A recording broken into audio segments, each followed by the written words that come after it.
Oke, Assalamualaikum warahmatullahi wabarakatuh. Kembali lagi dengan saya Suwanto. Saya sekarang berada di salah satu bendungan gitu ya.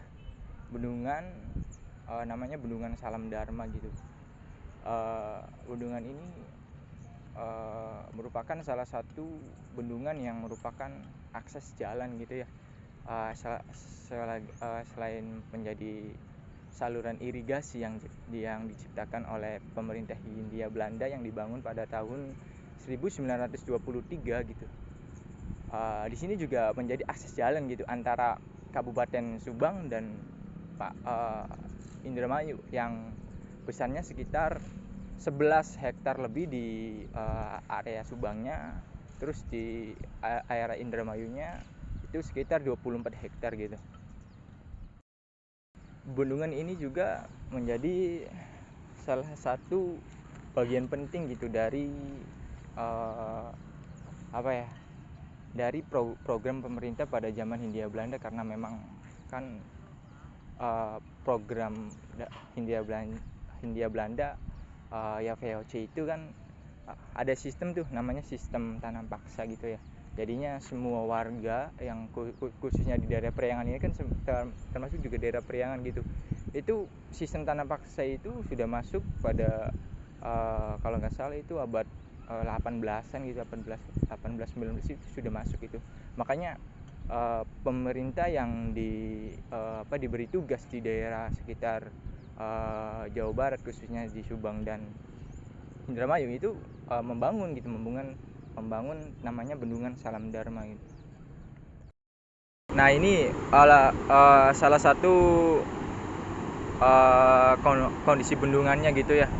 Kalau dilihat dari kondisi struktural bangunan sangat kokoh banget ya, karena memang batu-batu itu tersusun rapi, padahal emang mau hampir berapa abad gitu ya, dari 1923 sampai sekarang 2022 itu hampir 100 tahun lebih gitu. Nah ini kondisinya. Dulu pas saya masih SMP gitu ya, saya sering kesini naik sepeda gitu, yang jaraknya lumayan sih dari rumah, sekitar 10 kiloan lebih gitu. Nah dulu jembatan ini tuh masih terbuat dari kayu, masih lempengan-lempengan kayu yang disusun misalkan dari bambu. Tapi sekarang udah diperbaiki, mengingat emang ini akses jalan gitu yang tadi udah disebutkan kan. Ini kondisinya kayak gini.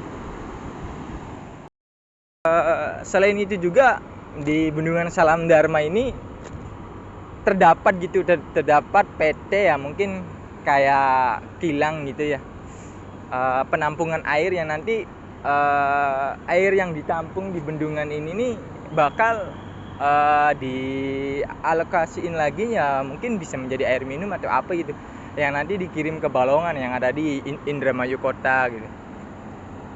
Dan di sini juga sebenarnya bukan jalan umum, artinya di sini ada aturan gitu ya, makanya ada plang-plang perhatian bukan jalan umum kayak gitu. Nah ini saya sedang menuruni tangga gitu ya, tangga yang ada di bendungannya gitu. Sini kalau dilihat-lihat emang udah dibugar juga sih. Dulu mah di sini masih tanah gitu ya, dan terus juga akses turun ke bawahnya susah, harus muter dari sana. Dan sekarang bisa gitu. Nah ini bendungannya dari luarnya kayak gini, dari tampak luarnya gitu. Dan menarik juga sih karena udah mungkin ada pembiayaan, karena ini kan salah satu saluran irigasi terbesar gitu ya, mungkin di daerah Indramayu Subang gitu ya. Ini sudah mulai dibeli pagar-pagar, dulu tidak ada ini. Dan sekarang pas dulu mah di sini kan mungkin juga ini lagi pasang-pasangnya, jadi banyak yang nggak mancing ya, mungkin pas dulu masih banyak gitu ya. Tapi mungkin sih karena ini masih siang, jadi mungkin orang mancingnya gitu mungkin agak sorean gitu. Nah di sini juga udah ada mulai tanaman-tanaman gitu buat menarik gitu. Nah kalau dilihat dari aspek analisis SWOT gitu ya. Di sini juga udah ada loh sebenarnya, udah ada kayak tempat rekreasi gitu. Tapi di samping bendungannya.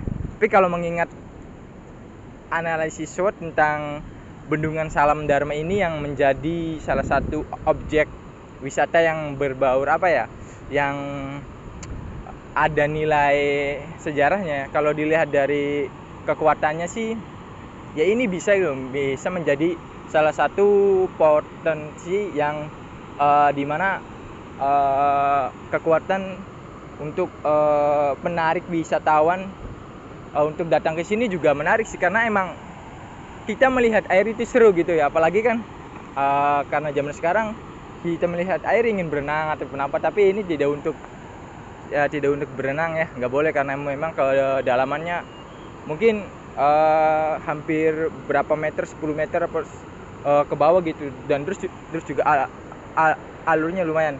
Terus untuk kelemahan mungkin kalau dilihat untuk sebagai objek wisata, akses jalan udah ada, udah lebih baik lah. Mungkin karena karena tidak adanya pengalokasian atau pengkoordiniran, jadi agak sulit sih. Misalkan kita harus terang-terangan di sini ada objek wisata, makanya di sana juga tuh bukan bagian dari objek wisata yang ada di Salam Dharmanya, tetapi emang ada pihak dari warga sininya yang ngebikin suatu rekreasi buat kita memandang di sini gitu, buat melihat bendungan di sini. Oke. Kalau kelemahan mungkin tadi ya, tidak ada pengalokasian atau pengkoordinir. Misalkan emang kita bersama-sama gitu, khususnya bagi warga Subang terus warga Indramayu itu kayak ngebikin suatu objek wisata yang ada di sini, karena nggak adanya pengkoordinir atau pengalokasian yang jelas gitu. Makanya ya itu tadi, rekreasinya aja di sekitaran saja gitu. Terus untuk peluang gitu ya, ini menjadi Salam Dharma ini, Bendungan Salam Dharma menjadi salah satu bagian dari objek wisata yang berbaur tentang sejarah atau memiliki nilai historis. Itu memiliki potensi yang sangat besar ya, karena tadi ini asik gitu loh ya. Misalkan kita ke sini bahwasanya tenang, adem gitu kan, apalagi ya emang di pinggir-pinggirannya banyak warung-warung gitu, meskipun bukan bagian dari Salam Dharma. Terus juga tadi saya melihat ada orang-orang yang sedang melakukan pembugarannya atau memperbaiki bendungan ini gitu ya. Tadi lumayan tuh di sana banyak batu-batu sih. Ya mungkin itu sih yang bisa saya sampaikan tentang tentang salah satu bendungan yang ada di daerah Indramayu dan Subang melalui analisis SWOT-nya. Kurang dan lebihnya mohon maaf. Assalamualaikum warahmatullahi wabarakatuh.